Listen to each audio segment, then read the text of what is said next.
welcome to the latest Moviescramble podcast. At the time of recording, we have reached a milestone 40 episodes, so thank you for hanging in there with us. Also at the time of recording, we have had the promise of a return to cinema cruelly snatched away a mere 24 hours after booking our tickets, but we will not be bitter about that. That's just the way things are.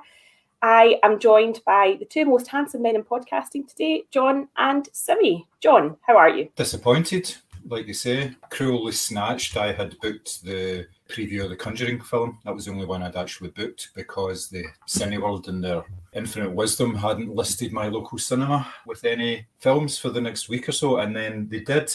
And there was this lovely grace period of about 3 hours where films were available, and I thought, no, I'll just wait and book at the weekend. But so I've avoided disappointment in that way, but in other ways, yeah, really pissed off about the whole thing. I know. And Simi, how are you? Recovering from your multiple bookings being cancelled? Yeah, I still haven't had them notifications are cancelled yet. I'm the same, and it's like I was thinking about it last night, and it's like, yeah, it's first world problems. You know, the idea of like the cinema's being cancelled, but the last time I checked, I do live in the first world, and I do have first world problems, and that's a privilege that I do have, but it's also relative to what my problems are. And for me, going to the cinema was a big escape and something that really, really assists and helps my mental health, and not having that has been very detrimental. To get it back and have it just like taken away in such a short period of time was a real knock, because it's not an isolated incident, it's just another blow over, you know. Yeah. I think you put it nicely last night when you said that we're still technically in our 2-week circuit breaker from October, but you're right. There was that little glimpse where I had a Cineworld e-ticket on the app, and I had it there for 24 hours, and now it's gone. But that hasn't stopped us, obviously, consuming good content, and the subject of today's pod is the Oscar-winning Nomadland, directed by Chloe Zhao. You are one of those lucky people that can travel anywhere. Yes, ma'am, I know. And they sometimes call you nomads. My mom says that you're homeless. Is that true? No, I'm not homeless. I'm just houseless. Not the same thing, right? No. My husband worked at the USG mine in Empire. I was a substitute teacher. It is a tough time right now. You may want to consider early retirement. I need work. I like work. The film centres around the story of Fern, played by Frances McDormand, a woman who has lost her husband, her job, and indeed her hometown has been wiped off the map of America, according to the title credits. So she swaps this traditional concept of home for a nomadic van-dwelling lifestyle at various locations across the American West. The film has obviously swept the boards at awards season, picking up Best Director, Best Film, and Best Leading Actress in the Oscars, the BAFTAs, the Golden Globes, the SAGs, and many others. This was obviously a first-time watch for all of us at home on Disney Plus, as opposed to in the cinema. Simi, what were your first thoughts watching the movie? I was very underwhelmed by this movie overall. As I was watching it, I understand why there was Oscar buzz. The film's Oscar bait. Let's be honest. You know, it's a kind of film you can see winning awards, and I thought it was okay. I thought the performance was really good. I thought it was well directed. The plot wasn't really doing much for me and engaging. I understand the message it was telling. I just didn't think it merited a near 2-hour runtime to tell that message. And I found it a little repetitive at times. Okay, now wow, that was not... You've totally knocked the wind out my sails. That was not the response I was expecting. John, did you feel the same way, or did you enjoy any of it? Obviously, this is a total thumbs down from Simi. No, it's not a total thumbs down. It's not a total thumbs down. John, what did you think of it, though? I did enjoy it because I knew before I went into it that it wasn't a plot-driven film. It was more of a character film. There are long periods of this film where nothing much really happens in terms of plot. It's more about the mood. It's more about the way that Fern actually goes about her business. And yes, it is repetitive, but in a way it's slightly hypnotic as well, because you get into her rhythm, and the rhythm of the film is that it's an easygoing film for something that's not really an easygoing subject. It's obviously people who are displaced, and having to live out of their vans, not homeless, but houseless, as she said quite early on in the film. So yes, I did enjoy the film, but I can totally get where Simi's coming from on this one. I am obviously, like, I could wax lyrical about this all day. I get totally swept up in it. I'm actually surprised that it didn't win a lot of cinematography awards, because I thought that some of the shots where it's like these beautiful, you know, pastel-hued landscapes and then these really tight sort of talking head type close-ups by contrast were really beautiful. So I'm surprised that it's kind of missed out on that. But what did you think of, I mean, obviously there kind of nothing really happens, but what did you think about this sort of depiction of this kind of nomadic community? Because actually it's something that I'm not really aware of, or was kind of a thing. I understand that places have seasonal workers such as Amazon, which we'll come on to later. I wasn't really aware that this kind of existed, and I thought that the sense of community was quite interesting. What did you guys think? Yeah, I agree, and I think that's one of the kind of biggest takeaways I had from the film in terms of my criticism as well. Was I thought there's a very interesting story here in terms of how these communities form, how they live. And I'm watching the whole film going, I think I'd have preferred to watch a documentary on this that would have told me more than this story that was being told. And I know, and I agree with what John was saying, it's not necessarily about the plot, it's about the character and its message. But I just kind of felt that I would personally prefer to hear all that if I was watching a documentary on that lifestyle than what I did see, because I just was like, right, I found it hard to get invested in it. And by the end of the movie, I was comparing it to Into the Wild, the movie Christopher McCandless, whatever he's called. And I had parallels to that. And I just wasn't really invested in the journey with this, unfortunately. I don't know if that's maybe because there was a focus on this, you know, Frances McDormand character, because she really does sort of drive the narrative flow as it may be. So I feel like perhaps maybe you didn't get to know enough about the supporting cast, if you want to put it that way. But it did have a kind of documentary feel to it, I felt at times. Yeah, I think that's one of the parts as well. It was that kind of like documentary style feel to it. I kept thinking myself, it was very authentic. The movie was very, very authentic. I felt how it was telling the story, but I think to me it was a kind of case of just make a documentary if you want. I felt like, well, it was based on a non-fiction book, so that's probably where that feel comes from. The adaptation was quite true, I believe, to what the original source material was. Yeah, I don't know. Like, I feel like it was quite.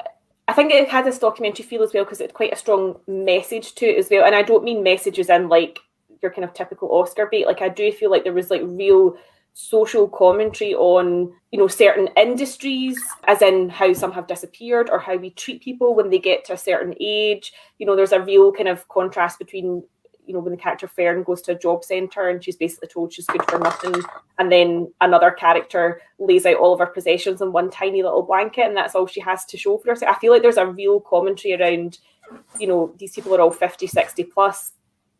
Is this right how we're treating them? Did you guys get that as well, or am I being too much into it? So no, definitely. I thought it was. I didn't think the messages of the movie were subtle, but also I didn't find them preaching either, which I really liked. It wasn't a kind of case of like hammering you over the head with capitalism is bad and look how it destroys people and look how America just discards its citizens when they're of no longer of use to them. All those messages were there, I felt, but they weren't hammering you over the head with it. And in that way, I kind of think it made you feel more sympathetic towards our plight. And I know not every film has to have a kind of like happy ending or a kind of conclusion type of thing. I totally get that. But with this, I just can't, as a movie onwards, I'm just feeling more and more sympathy for her. I need something to kind of show that, I need some kind of journey. The journey felt flat to me in a way. I didn't really think we kind of learned much from the character from start to finish, other than she just keeps on this journey. But that's the point as well, the fact that the journey is just continuing and there is no end to it. I mean, I felt the bit when she was celebrating the new year with the sparkler really depressing. Yeah. And I think it was because we saw the community before that, and they did seem like a really nice community and quite tightly knit. They're all speaking to each other and bartering and swapping things and keeping each other cheer. They all seemed happy. But at that moment, it just seemed like, oh, this just seems horrible, like really hollow. Yeah, I think that just reinforces the fact that it is a nomadic lifestyle that they're leading. They may be part of this temporary community, but when it comes down to it, when it's the traditional times of holidays and family time and all that, they don't have anything like that. So therefore that just kind of really brought that all home, the fact that she was on her own, but she was happy about it. Well, she wasn't happy, she was content about it. She accepted it and she marked it. I mean, it would have been quite easy for Fern not to even mark the passing of the new year or anything, because let's face it, one day is very much the same as another. So the fact that she did actually mark it, which was quite a traditional thing to do, you know, it's a holiday season and all that is very traditional pastime. It's what people look forward to. So she was still in that sort of groove.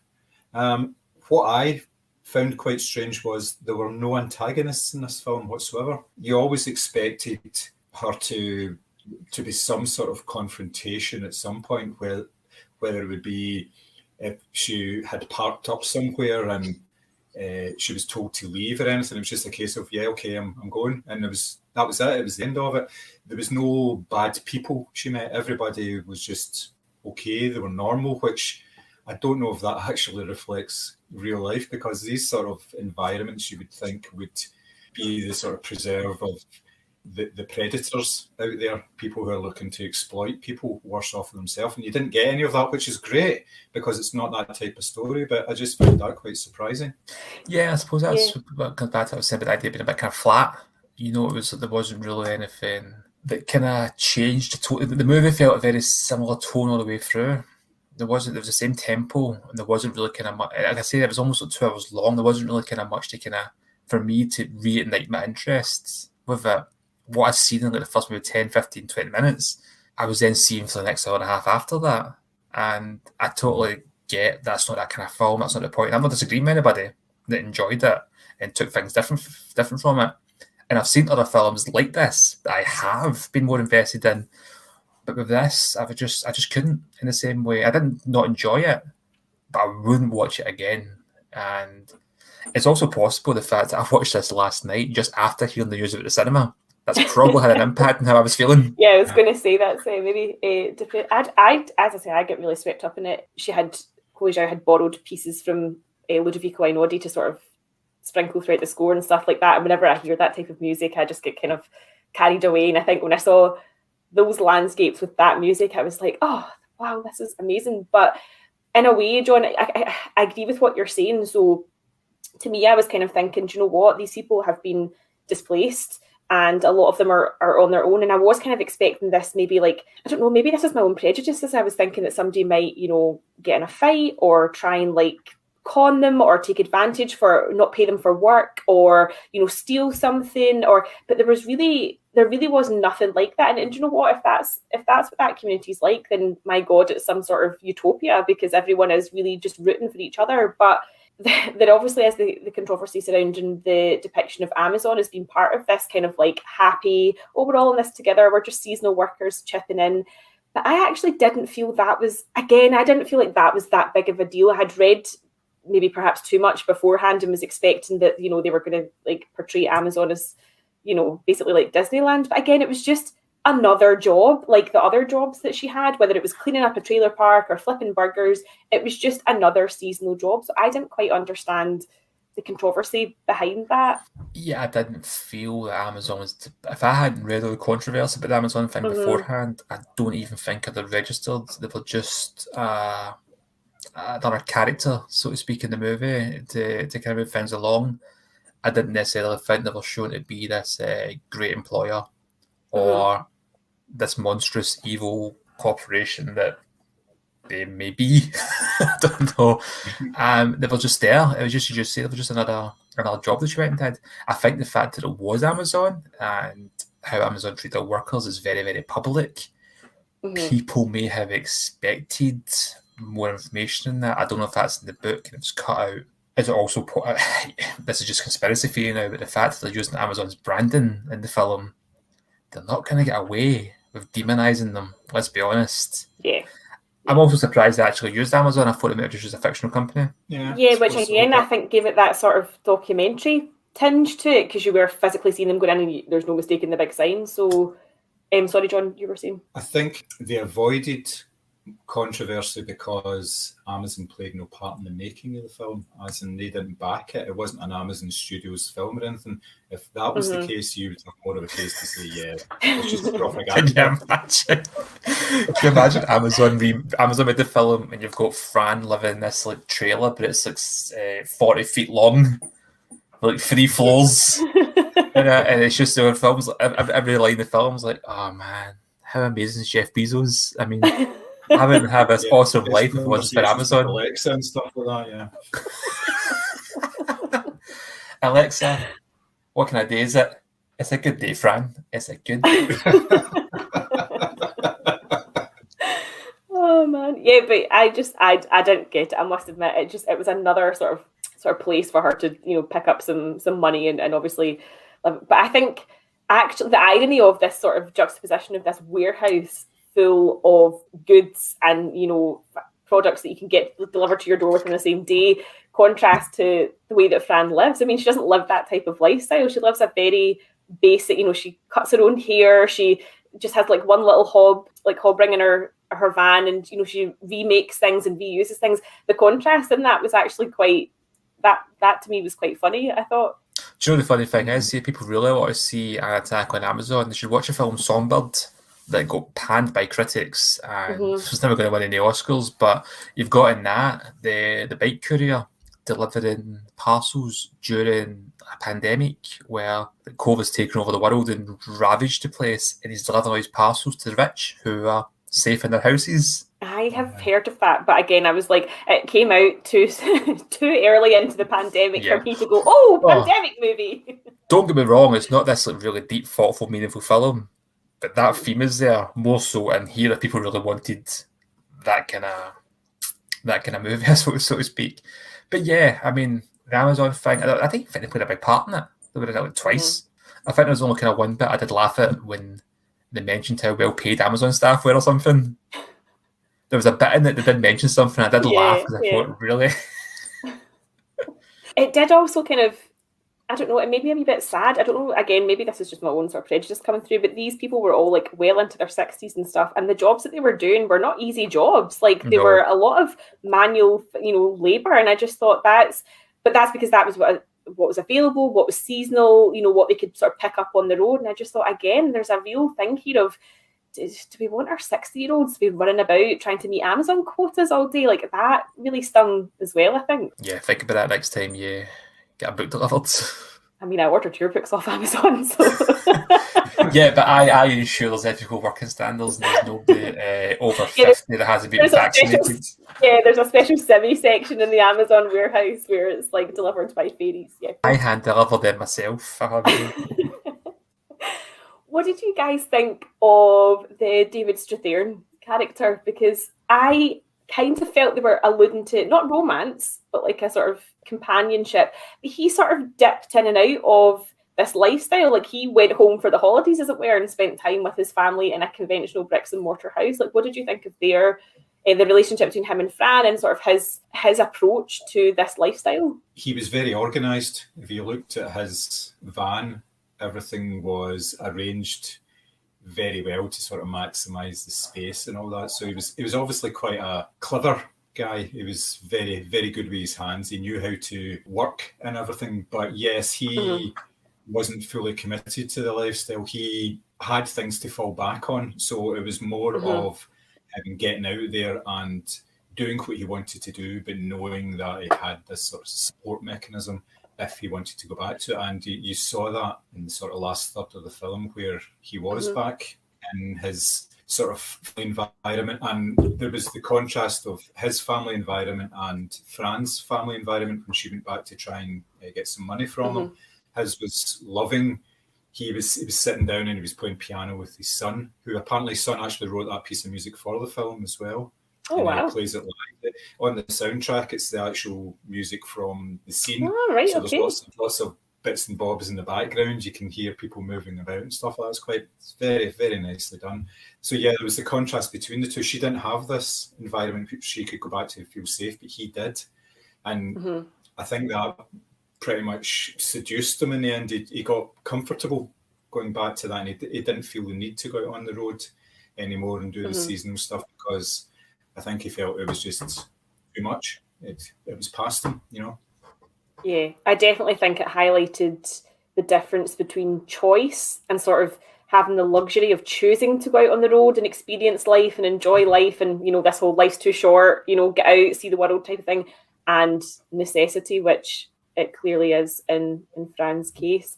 Obviously, we're going to chat about our sort of favourite female leads, so it would be remiss of me not to talk about Frances McDormand's Oscar and BAFTA and Golden Globe winning performance. What did you guys think of her in the movie? Yeah, she was brilliant.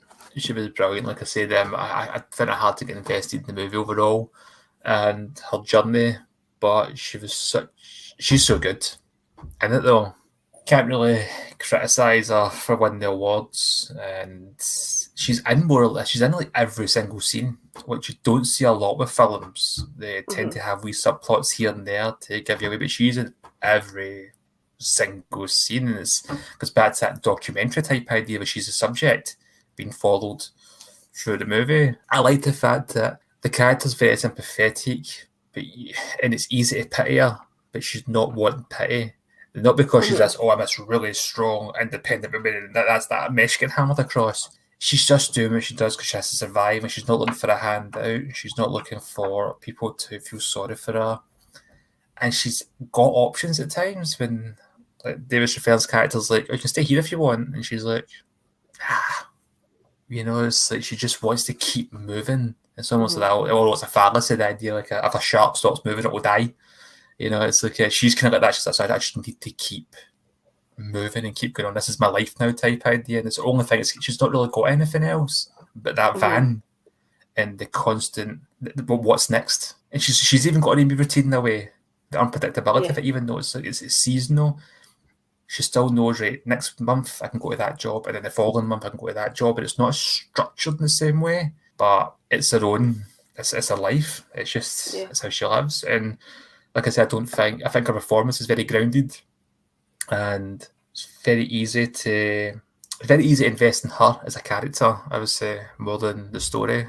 She really does help drive the movie, and it's well directed, it's well shot, but without a good lead in that kind of movie, it would just fall apart. And she's great in it. Yeah, it's all down to her presence, isn't it? It's not so much the dialogue, because her dialogue, when you actually look at it, is quite minimal. She doesn't say an awful lot. She's more of a listener in conversations. She listens to everybody around. She sort of soaks in their stories, and she's, classic sympathetic ear. And most of the time when you're with Fran, she's not actually with other people. She's in her van herself. She's driving across the country, whatever. And it's all about her as a character, sort of wordless. You're kind of drawn to her because she's such a good actor that you want to follow her on screen. It's something that's actually quite engaging for a performance. In a lot of ways, it's quite silent. It doesn't need words. It doesn't need a voiceover. Or can you imagine this film with some sort of inner monologue voiceover on it? Or going across, you know, that would have been totally. But yes, it's a kind of mature performance that you don't get from younger male and female actors. It's something that comes with experience through theatre work, through film work. Yeah, it really does make the film. I know everything else that you've talked about in terms of the cinematography and obviously the things like the sound design and the music and all that all add to it, but without that central performance, the film would be totally lacking. It would really just meander. Oh, absolutely. Yes. And I agree with what you said, John, about it's almost in what's unsaid.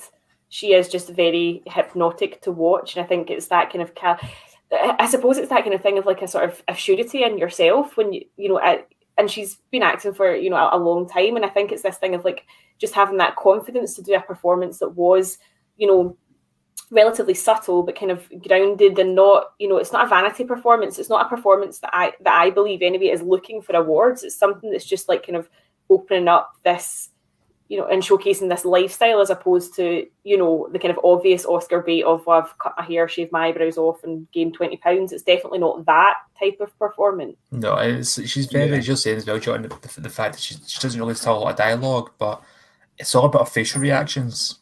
And that's where I think the kind of sympathetic allure kind of comes from, and compare it to the last film I see her in, Three Billboards, when she's a hardened woman.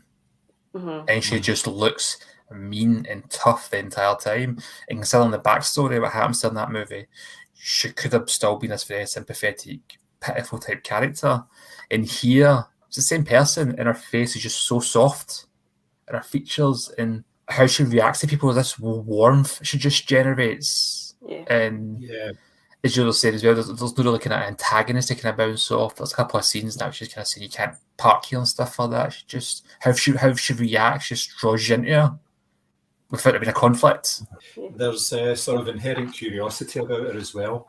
There's the scenes where I think it's one of these big open parks. It's almost like Death Valley or something like that, and she's and exploring everything, and just the look in her face, the look of wonder in her face that she's seeing something like that. It's just and that kind of gets carried over in the way that she looks after her van, and she's always trying to make wee improvements to it and all that. She's always thinking about what she's trying to do. So but it's very subtly done. It's a very different type of performance, and this is one of these rare films where somebody actually goes to the toilet as well. She does that quite near the start. She's peeing at the side of the road. You don't see that in a performance in these type of films, or any type of films, really. I mean, you don't see Superman taking off his tights and with flash, you know. Although I would love to see a movie like that, and just see kind of like he's cutting like holes in buildings and stuff. It's like, oh no. Why does that not surprise me that you want to see a movie where Superman goes to the toilet? I have seen they do it in Ghost Rider, and it's horrific. It's so bad. The second Ghost Rider film, when he's pissing on the bad guys, and it's just got a flamethrower. Oh, right, okay. I don't think that's the look that Frances McDormand was going for in this. Superheroes do go to the toilet as well, even Marvel ones. Do you guys have anything to add? Anything you want to point out? Anything you want to acknowledge before we jump onto our picks? I think all I would really say is, as much as this film wasn't really for me, I wanted to see it. I was looking forward to it, especially with the kind of hype in that. Like I say, it's not kind of case that I don't like this type of film. I do. I just didn't really love this particular film. I did not enjoy it. I wouldn't go and see it at the cinema if it came out. Type thing. I don't imagine me ever watching it again. I think it could be shorter. Personally, I think that'd have helped. And that's what I'll say. John, do you have anything to?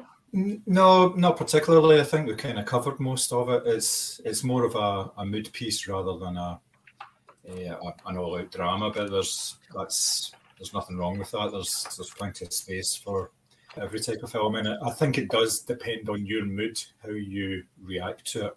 I can quite easily see Thomas's point of view here, and it wasn't kind of what he didn't quite enjoy it in the way that a lot of people have, but I'm sure you're not alone. There'll be a number of people out there going, what the hell was this? This is, Yeah. There was no explosions. Yeah. Then Jeff Bezos watched it and goes, did they pay for that sign? Well, I would recommend it. I imagine if I had seen that in a cinema, I would have probably actually cried a little bit, because I did get quite swept up in these sort of beautiful landscapes. And as I say, I'm a big fan of Einaudi, so to actually hear his music used the way it was used kind of took my breath away a little bit. I definitely would recommend it. It's not going to be for everyone, because I do think it is quite slow, and it's not something that is sort of peppered with lots of excitement. It really is just somebody living their life, sort of documentary style. But I definitely would recommend. What about you, Simi? Would you recommend it? I would recommend people watch it and make their minds up with it. I wouldn't tell anybody not to watch it, just because I didn't particularly get a lot from it. But yeah, I would still recommend people watch it and make their own mind up with it, because I think it's at least worth seeing. John, you? Oh, definitely, yeah. I totally recommend it. It's one that's really worth seeking out and having a watch. Just partly because everyone will have read something about it now, so you may as well take a chance to actually see it. Yeah, and that's obviously for those of you who have access to cinema. outside of Glasgow City that can still go and see it. But it is, of course, on Star through Disney Plus, so if you want to seek that out, you absolutely can. So, obviously, having watched Nomadland and in our discussion, you'll have heard that we feel like Frances McDormand really drives this movie forward. So we thought it'd be good to focus on strong female leads for our picks. I believe I'm actually first, so I will kick things off with Joseph L. Mankiewicz's 1950 movie All About Eve. And of course, I am referring to Bette Davis. For me, when I think of classic Hollywood cinema, this is one of the first films that springs to mind. And for me, this is, Bette Davis doing Bette Davis at her very best. She's all eye rolls and hair tosses and catty comments. It really is just such a fun watch. She stars as Margot, who is an aging Broadway star who seems to be the only one who can see through these sort of nefarious intentions of the doe-eyed ingenue Eve, played by Anne Baxter. Again, kind of similar to Nomadland, it sort of speaks to the aging process. She's an older woman who's kind of dismissed as jealous or rendered invisible when new talent comes on the scene. And yeah, Davis is just, as I say, she's at her best. It's given to some really great one-liners. She's waspish, she's rolling her eyes, and she's just got no time for anyone's shit, basically. And she quite frequently calls out the double standard within the acting profession of how men are allowed to age and obviously women aren't. Interestingly, both Anne Baxter and Bette Davis were nominated in the Best Leading Actress category for this film, but I'm going to thoroughly maintain that this is Davis's film and this is her at her best. I assume you both have seen this. It's a bit of a classic. Haven't. What? It's so good. It's like the original Single White Female, but a million times better. John, have you seen it? I have seen this, yeah. I saw it part of my sort of film education, if you like. It wasn't an education at the time, it was just watching the telly. But yes, it's one of the classics. Bette Davis is just phenomenal and it's just such a good performance. I think, is it George Sanders? Is he in it as well?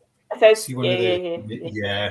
And he's such a great screen presence, and sort of paired up with Davis, they were just brilliant on screen. Just loved this movie.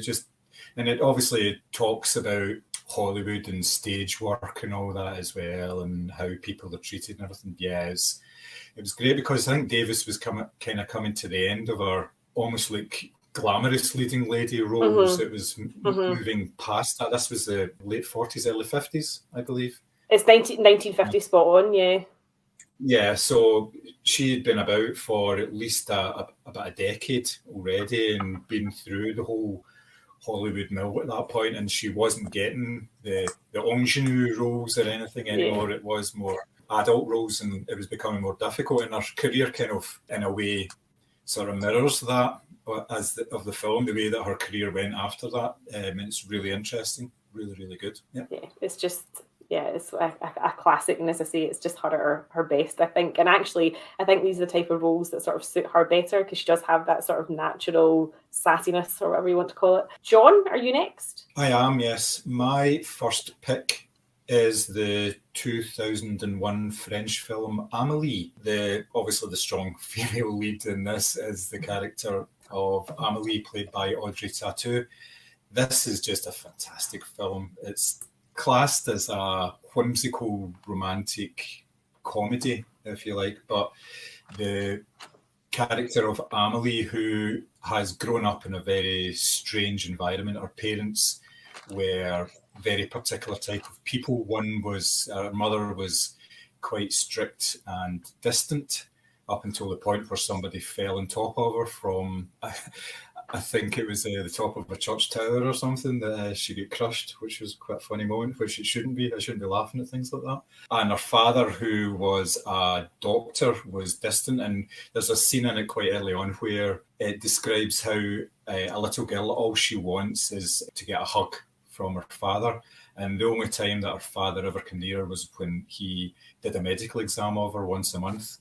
And because of that, every time that she was sort of touched by her dad in an affectionate way, her heart rate went up, and because of that her father thought that she had a heart defect because there was nothing to compare it against, which I found quite nice. Now, to go against everything that she's kind of been through in terms of lacking in affection, and she uses that to make other people's lives better. And this is what the film sort of centres on, the people that around the bar that she works in, and her neighbours in her house and all that. She does things for them to make their lives better, and it's just a fantastic central performance. And it's not really a showy performance. It's actually quite muted in a way, but it's just fantastic. Just love this film, and I love everything about it. I am assuming you have seen this. Yeah. Yes. Yeah, I think this was like one of the first French sort of kind of quirky type of French movies I'd seen that wasn't a Jean-Luc Godard experience, shall we say? And I actually really enjoyed it, and I love her performance in it. Yeah. I watched it just last year for the first time. Actually, it was on my bucket list film poster that I had. Obviously, I knew of the film. It's just one of the films that always passed by over the years, and eventually went right. I was to watch it since it's on this list. So I got a copy of it. Yeah, I liked it. Yeah, it's good. If you ever get the chance, you should try and catch the stage musical of it. The stage musical is really good, isn't it? Yeah, it's done in a kind of entirely different way. It uses some of the original score, but there's a lot of original music in it as well, and it's just particularly well done. I really enjoyed it. Saw it maybe about 3 years ago when it came to Glasgow. It's very nice. That very sounds nice really good. Sammy, your first pick. Yeah, I'll probably get slaughtered if people listen to this after my criticisms of Nomadland, and then they'll see my picks and be like, oh, does he know about cinema? But I do have a theme to my movies, and there's a reason for it, but I'll get that as I go on. But the first one I went with is Aliens. And the reason being, this is one of the earliest movies I remember watching. So it wasn't a kind of case I was watching it in my late, I'm talking about really young, like too young to be watching it. It wasn't a case when I watched it in my late teens or early teens or that, where I was used to action heroes being men. I hadn't been conditioned to that. I remember like my granddad, for example, used to love Cynthia Rothrock films. He's a big martial arts fan. And he'd always put them on. And so when I was younger, I never really differentiated between, Arnold's an action hero and everybody else is damsel in distress. It was just action stars to me at that stage. As you got older, let's be honest, the balance is too strong. You get influenced by it. But Aliens is one of the first movies I watched, and I picked that over Alien because I think Sigourney Weaver really stands out more as Ripley in this. She really comes into her own. And it's not because she's this like real tough, badass, trained super soldier type thing. She's just a survivor, and she's contrasted against all these trained Marines to fight the aliens, and she is the only one with any sense. Well, her, the young girl, Newt, it's a pain in the arse, but and the whole, especially the extended cut of Aliens, really delves into her backstory and explains she's just a mother, and that's where the bond becomes with Newt. That's why she goes to rescue and things like that, not because she's this super badass soldier. She's just determined, and it's very feminine in her motivations and her qualities. At the beginning of the movie as well, nobody listens to her. She's like, don't do this, don't do that. Guys like, yeah, I'll do this and do that. I'm in charge, and they all die. And it's like, yeah, maybe you should listen to her. But I think she's absolutely brilliant in this. She's not had to kind of like bulk up and look like an action hero. She just comes across very, very real, like a person who's just been unexpectedly had to survive and grow into this role. And let's be honest, she is totally badass in it. It is like the scene when she's like staring at the alien queen, which is interesting as well for the time as well. You've got an alien, the villain's female, the hero's female, and you've got this kind of standoff with this big giant alien head in her. I think it's just brilliant. And then obviously at the end, when she's in the big forklift, the power loader, and she's got the great lines like "Get away from her, you bitch" and things like that. She's just a brilliant role. I absolutely love it. I know you've both seen this movie. Hey, Mary, don't do this to me. I've only ever seen the first one. I'm really sorry. I have been told that Aliens is better than Alien, and I really enjoyed Alien, but I haven't seen the second one. It's on my film education list. It's a tough one to say if it's one's better. I prefer Aliens. But Alien's a horror film, and Aliens is an action film. They're very, very different movies. Please, for the love of God, go and watch it tonight. Watch the extended cut. It's so much better. Would you agree, John? Yes, he's got the full box set, so I'd have no excuses. Yeah, I would agree. How have you never seen Aliens? Sorry, John. You should watch the extended one, yes.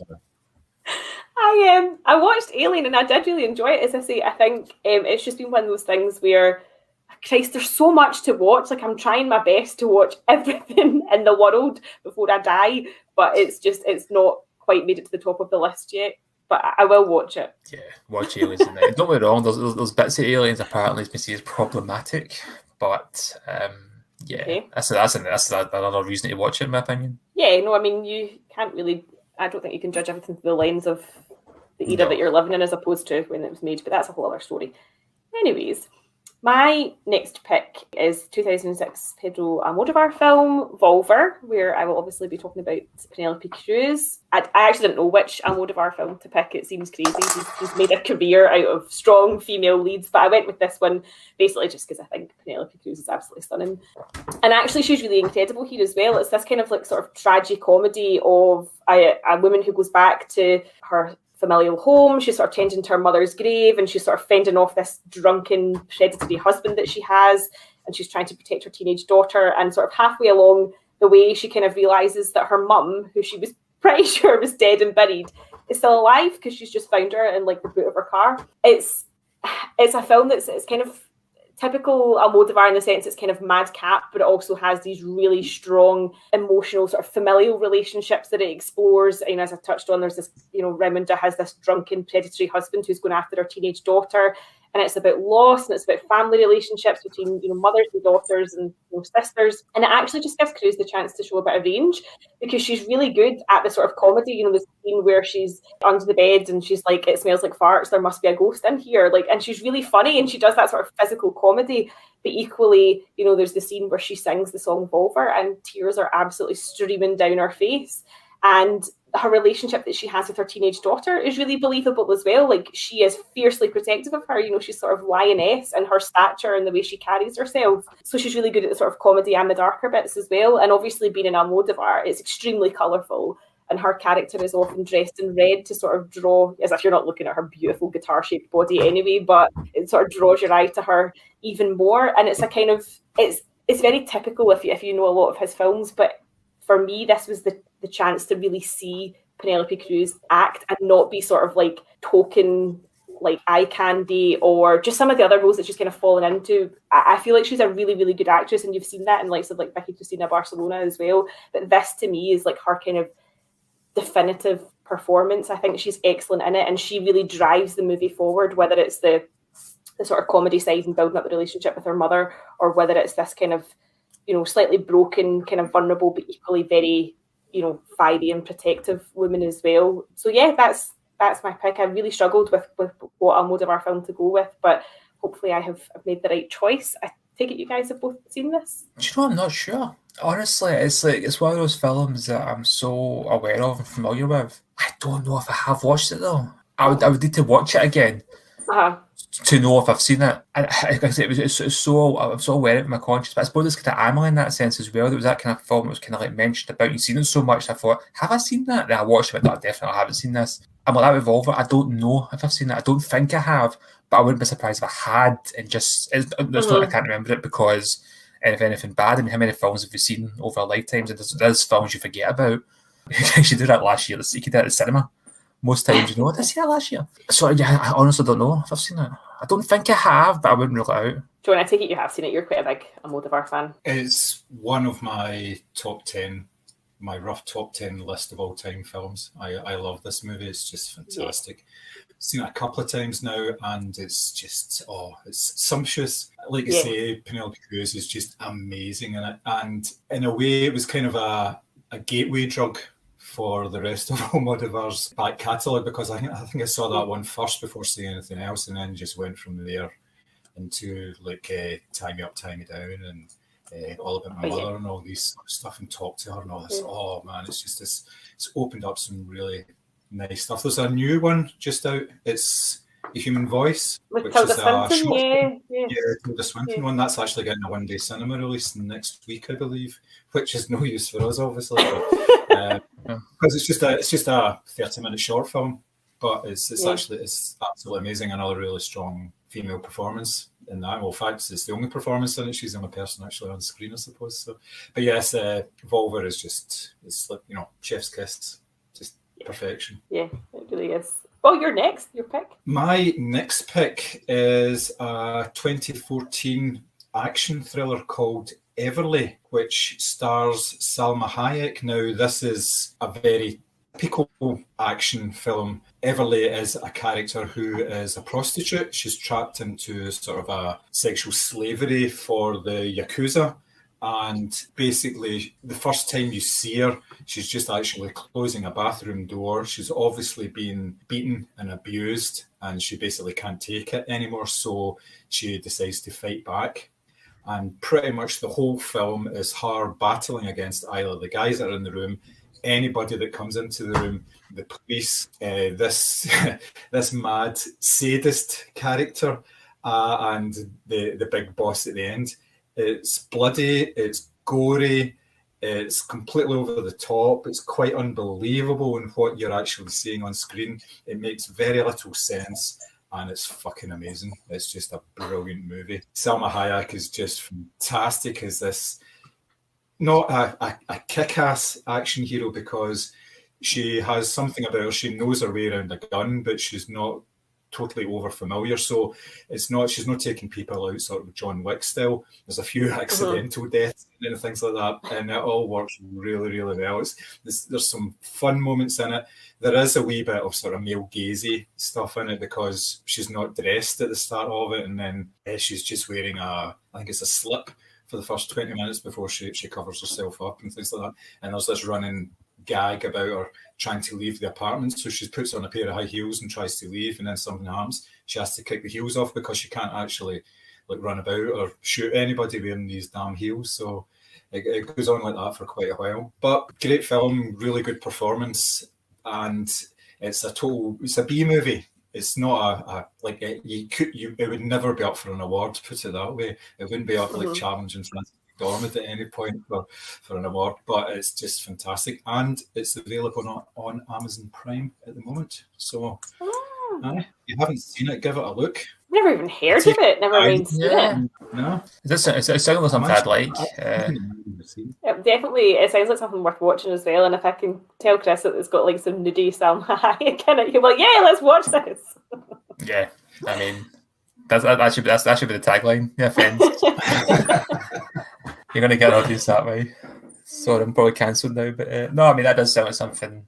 I do like Salma Hayek. I think she's brilliant. I really like her roles in this. I think that's going to be a lot of fun. That sounds really good. The thing with that as well is when you watch something on Amazon Prime, it gives you a list of all the other stuff. You know, if you watch this, you would like all this. So, and at the bottom of it, there were, I think there's 3 different Cynthia Rothrock films actually listed there as well, because there's a whole pile of them on them. And I was almost down the rabbit hole because I started watching a film called Miss Meadows after it, and it's a Katie Holmes film where she's a bit of it's not a revenge film, she's a vigilante in it, which is just a weird film, but that kind of leads you down into all these crazy martial arts films as well, you know. So I could be there for days watching that sort of stuff. Very interesting. But you're going to say Katie Holmes' Escape from Scientology. Now that's a vigilante film I would watch.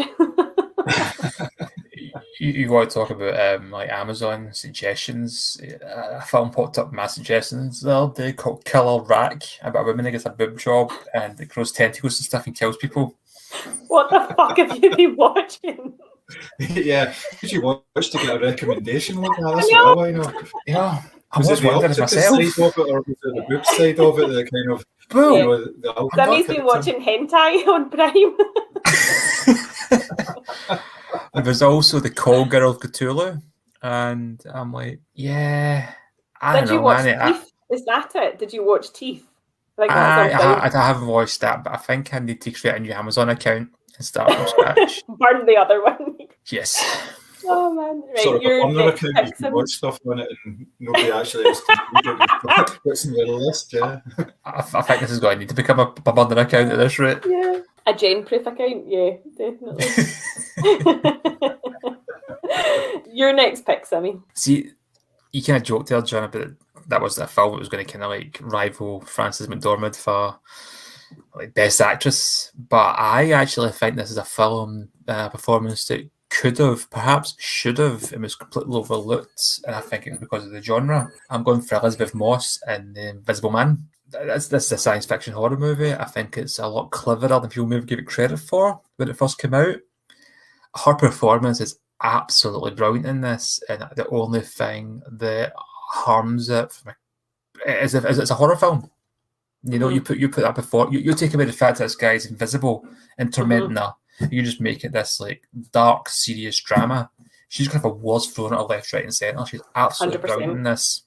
Yep. Absolutely brilliant. She's so real. And again, the idea that for the movie is quite fantastical, although the themes are very, very real. With the fact that her ex-boyfriend's totally gaslighting her by faking his death, wearing an invisible suit, and then tormenting her, and everybody thinks she's insane. And how she portrays this, she's the only sane person in the asylum, so to speak, but everybody else is acting so like calm and normal around about her, and she's just like in a different movie. But that's the point, because it's only her that's experiencing all this like drama and pain, and she's so good in it. And I think the fact that a lot of horror movies have a kind of fallacy to them, and it can be true to an extent, that women are really hard done to, and you get a lot of kind of movies that like B movies, bargain bin slashers and that, where women are just eye candy. You watch an 80s horror movie, the college co-eds, there's a shower scene in the first 10 minutes, they know their audience, but you forget the idea that also forget that women are the central part of a horror movie. From Jamie Lee Curtis to Heather Langstamp and Nightmare on Elm Street, they're not just victims. They're the heroes or heroines, so to speak. The final girl is that for a reason, because they're the last one standing. They're the one that kills the bad guy. And this movie has all these kind of tropes, but really bolstered by an absolutely outstanding performance. I wanted to mention this because I think it was overlooked by the awards, especially the Oscars. Yeah. Oh, it definitely was. I mean, I don't think Elizabeth Moss has done anything that I would not watch. Like, from Mad Men to Shirley to Handmaid's Tale, and obviously this as well. She is phenomenal in everything that she does. And you're right, it's probably a snobbery thing because it's a horror movie, but the themes and the sort of, this kind of, it's very, contemporary, the whole Me Too, gaslighting, emotional abuse, all that sort of thing, and yet not even a peep, and she's incredible in it. Incredible. And to mention spoilers, the restaurant scene. Oh, and her reaction to it, she's very authentic, the whole movie. Very authentic. Yeah, it's not a sort of hyperbolic performance. Yeah, the physical performance as well, when she's, especially the kitchen scene, where she's been that's just unbelievable. And that's not the only time that kind of happens, that sort of physical performance. That's not something that is easy for anybody to do, and the way that she makes it look so authentic is just, that's just great. Yes, you're right. She does go overlooked for some reason. I've got no idea why, but yeah, she definitely deserved a wee bit of recognition for that role. Absolutely. Horror snobbery strikes again.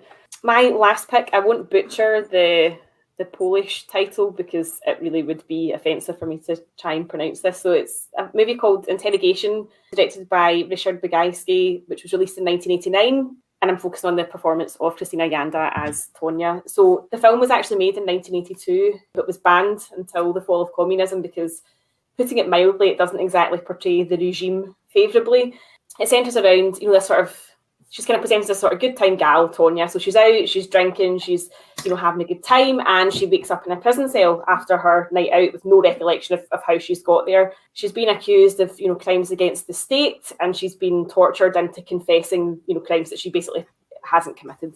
So Krystyna Janda in this central performance here is just a powerhouse. Like, they throw everything at her, literally. She's hosed down by water cannons, she's beaten up, she's verbally abused, and she has this sort of quiet resilience about her. Like, you can see in her eyes that this is, really coming close to breaking her as a person, but she's got this kind of, her jaws set, and she's not giving in because she knows she hasn't done anything. We sort of learn a little bit about her past as a character, and you sort of learn that she's always been this resourceful. Her parents sent her out to work at 14 because they thought she was troublesome and all the rest of it. So you kind of get to learn a little bit about her. The film is shot and it's basically just, everything's just grey. It's really bloody grim. And there's actually a scene where, in desperation to get out of the cell, she learns that if she, has an injury, she can get to hospital. So she straps down her arm and bites her vein out just to get to the hospital because she can't take any more of this interrogation, but she doesn't want to let her captors know that she can't take any more. It's really grim, it's really hard going, but her performance is absolutely incredible. She's, again, it's not sort of over the top. She reacts exactly as you would react to someone hosing you in the face with a water cannon. And a little fun fact, there is a sort of small performance from Agnieszka Holland as an ardent communist in the cell with her, and she's very good. She's very, not funny, but she's just, some of the stuff that she says is quite funny. It's not a kind of particularly well-known film, I don't think, but her performance it really, really sells it and kind of holds the whole thing together. Have you guys seen this movie at all? Or I haven't, no, but it's, again, it sounds really up my street. I love my kind of Soviet era cinema and things like that. Yeah, I've definitely watched that. Yeah, sorry for spoiling a bit about the vein then, but it always stands out to me as being like, oh fuck. So yeah, no, you're describing it there, I was kind of like, oh Jesus. Yeah, her, as I say, her performance is very good. Like, there's so much going on in it. It's almost like, and because it's kind of grey and stuff like that, you kind of feel it's almost like a silent movie. There's a lot being said that's not being said. If that makes sense. John, your last pick. My last pick is the 2017 film The Shape of Water, and obviously the character of Eliza is the strong female character in this film. It's played by Sally Hawkins. She is a woman who was found as a young child abandoned. She can't speak, and she works as a cleaner in a secret US research facility.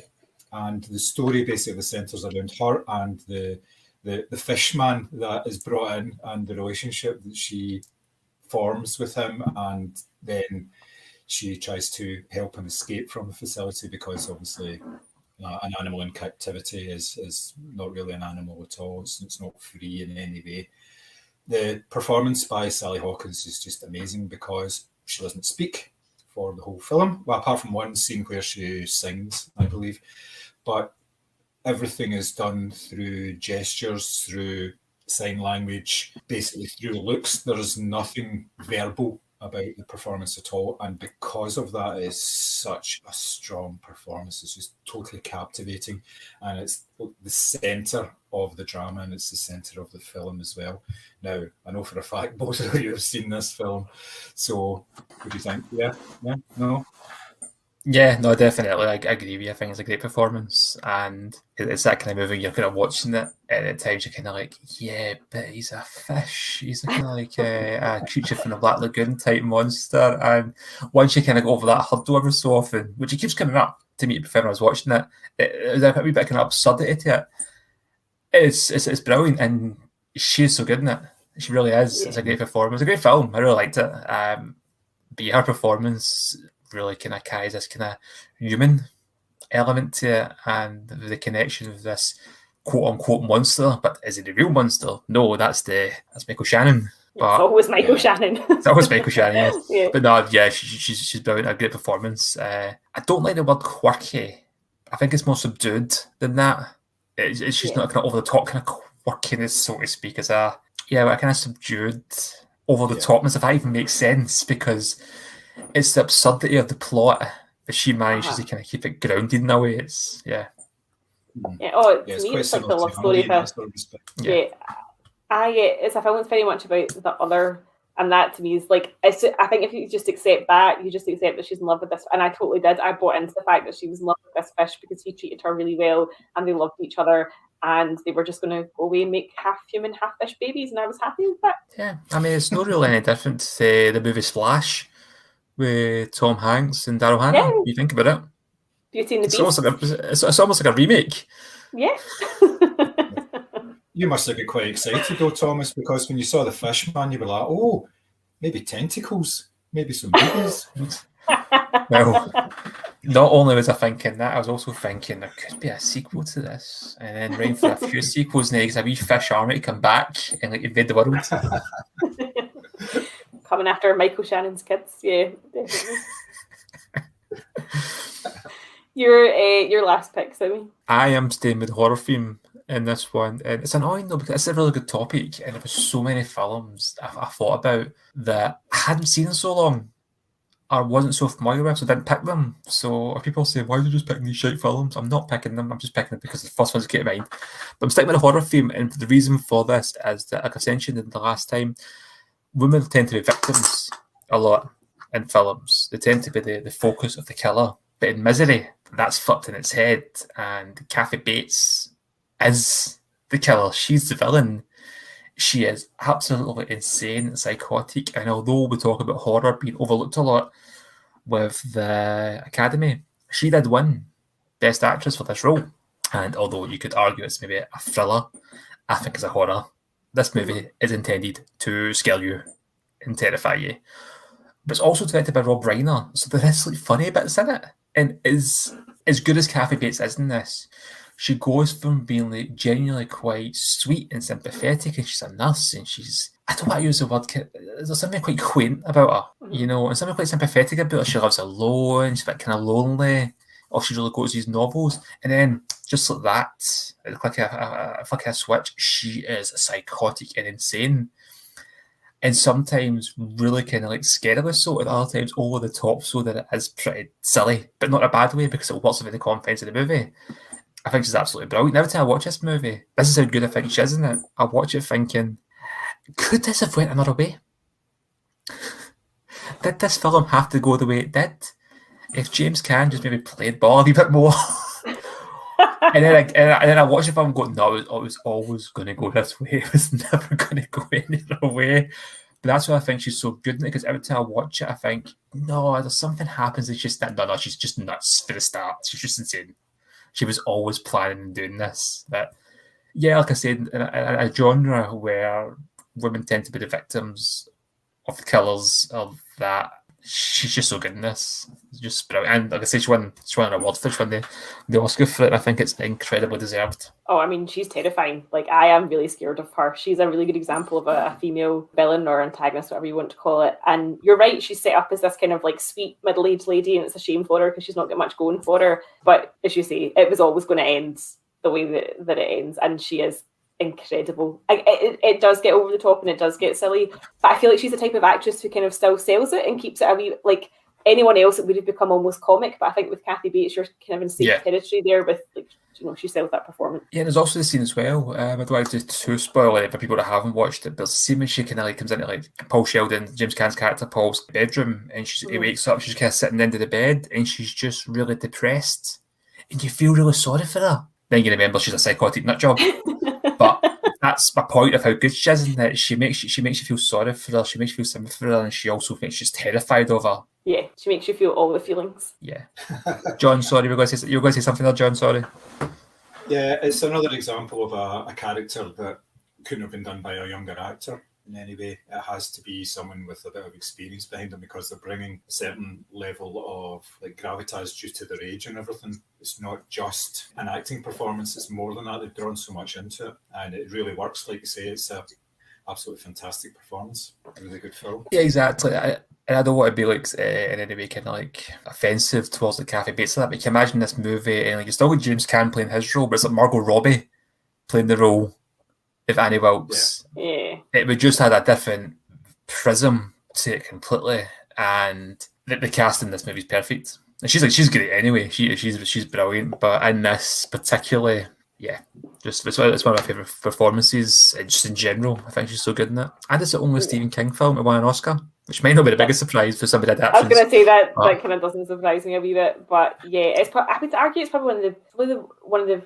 most well done Stephen King's. And the problem is, and I have a problem with Stephen King in the sense that I really love his novels, and it's like he totally phones in the last 50 pages. I found that quite a lot with his novels, so I kind of struggle with sort of adaptations, and I feel like this one's probably the best in that it does hold you right until the end. I don't think it really falls down on itself. Saying that, I just realised I was being quite harsh there, because the Green Mile and Shawshank Redemption not won Oscars. Oh, wait a minute. I don't know if Shawshank did, actually. I know Shawshank was a flop when it came out, and it kind of got really overlooked, but...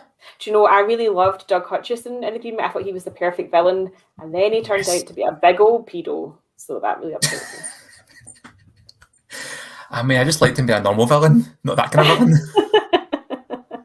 We do have a couple of tweets which I can read out. I asked the lovely film Twitter people if they had particular favourites.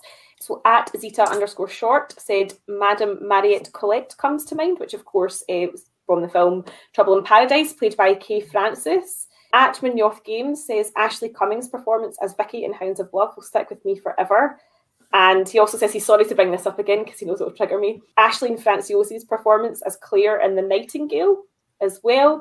And we have at JB Likes Movies, the classic movie guy, has said Maria Falconetti in The Passion of Joan of Arc from 1928. So a couple of really old classics, that early era Hollywood movies there, and a couple more modern performances. So thank you very much for letting us know your thoughts. You can, of course, get in touch with us on all the usual social media platforms at Moviescramble. And for the love of God, please drop John an email. There are inmates on death row who get more contact than John.